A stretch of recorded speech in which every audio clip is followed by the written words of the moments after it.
ہمارے جو اب چیلنجز ہیں بڑے چیلنجز ہو گئے ہیں پاکستان کے لیے.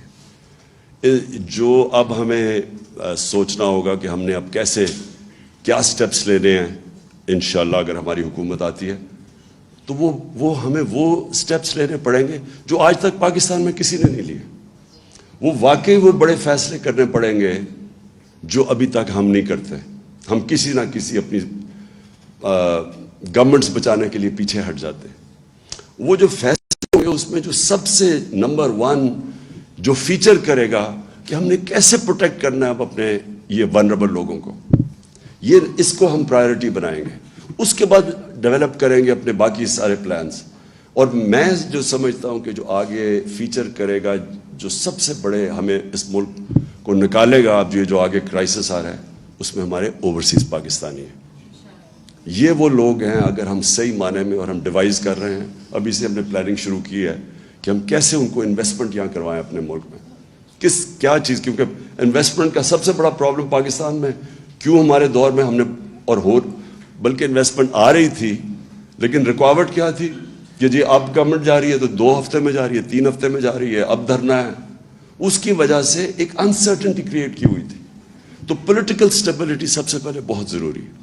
اور اس کے بعد اوورسیز پاکستانی ہماری پرائیورٹی ہونی چاہیے کہ ان کو ہم کیسے ڈرا کر سکتے ہیں کہ جو ہمارا کرنٹ اکاؤنٹ ڈیفیسٹ بڑھ جاتا ہے اس کو ہم کیسے اس انٹرم پیریڈ میں کور کریں. میں نے 2 بڑے پروجیکٹ سوچے تھے اور دونوں اوورسیز پاکستانی اس کے لیے تھے.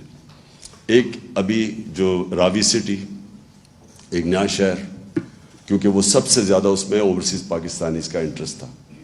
دوسرا ایک بنڈل آئلینڈ ہے کراچی میں، بالکل وہ پڑا ہوا ہے ایسے ہی، سارا سیوریج جا رہا، یعنی وہ کوئی بیکار جگہ ہے. ادھر سے ہم نے پوری پلاننگ کر لی، بڑے انویسٹرز آ رہے تھے، دبئی سے بڑے کنسورشیمز آ رہے تھے اس کے اندر انویسٹ کرنے. دونوں سیبوٹاج کیے گئے. بنڈل آئلینڈ ہم کام شروع کرنے لگے، سندھ گورنمنٹ نے NOC وڈرا کر لیا. یہاں جو راوی سٹی تھی اس میں ہمیں بڑے بڑے انویسٹرز آ رہے تھے، بلینز آف ڈالرز آ رہے تھے ہماری انویسٹمنٹ کے لیے. 11 مہینے ایک جج نے اسٹے آرڈر دے دیا، روک دیا پروجیکٹ اس نے 11 مہینے. اور ہمیں پتہ ہے کدھر سے پریشر تھا. پریشر سارا یہ ہاؤسنگ سوسائٹیز کا تھا جو ایک بہت بڑا مافیا بن گیا. انہیں پتا تھا کہ اگر نیا پورا شہر اوپر چلا جائے، ماڈرن سٹی بن جائے، تو یہ جو ریل اسٹیٹ، یہ جو سارا اس وقت بہت بڑا اسکیم بھی ہیں اس کے اندر، ان کو ڈر تھا کہ وہ رک جائیں گے، ان کی پراپرٹیز یعنی لوگ ادھر انویسٹ کریں گے. انہوں سے 11 مہینے اسٹے آرڈر.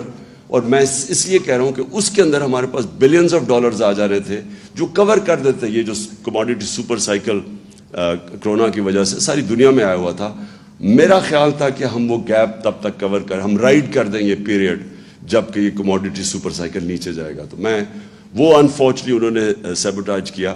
لیکن میں ابھی بھی سوچتا تھا کہ ہم یہ نہ سازش کے تحت ہمیں ہٹاتے تو ہم اس کو اس طرح رائڈ کرتے، کیونکہ ابھی بھی روڈا چل پڑا تھا تب، تو اس میں ہمارے پاس پیسے آ جا رہے تھے.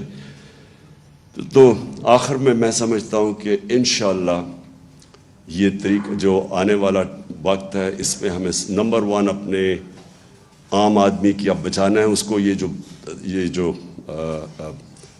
جو مہنگائی آ رہی ہے اور اس کے بعد یہ جو افیکٹس بدقسمتی سے آئیں گے فلڈز کی وجہ سے، تو ہم نے اس کو پروٹیکٹ کیسے کرنا ہے اس کے لیے بھی out of the box thinking ہمیں کرنی پڑے گی.